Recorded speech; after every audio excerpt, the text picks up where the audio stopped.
car looks totally different than when we first got started on it. It all came together as a Trans Am clone, and it looks identical to the renderings Ben Hermans did.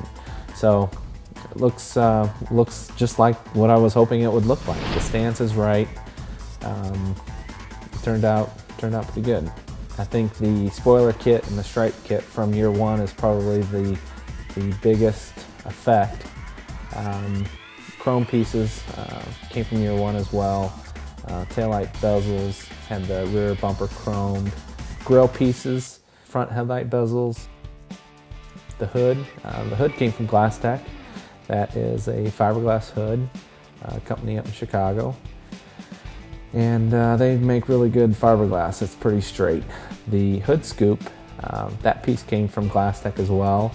I shortened it a little bit and then modified the attachment to the engine. I had it attached to the valve cover, so I just epoxied a piece of aluminum on the bottom side of that, and that's how the scoop works.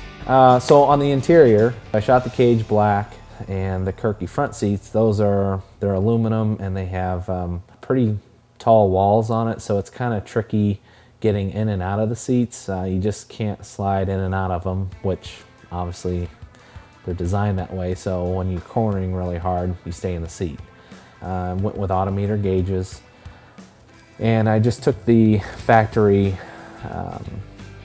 Trans Am or Firebird dash and modified it a little bit to get my monster tack and speedometer to fit in there. And then I just added an oil gauge, fuel gauge, and a temp gauge. It's definitely loud. I mean, it's got a lot of compression and a decent sized cam. So it will rattle your brain stem loose from your body. Alright, squeeze on the throttle here a little bit.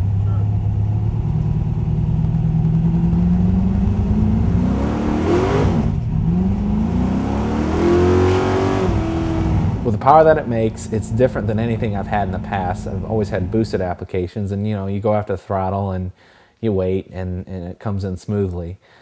This one is abrupt. It's just throttle response like you just can't believe. It's just on when you push the pedal down. Is there a lot of cops in this area?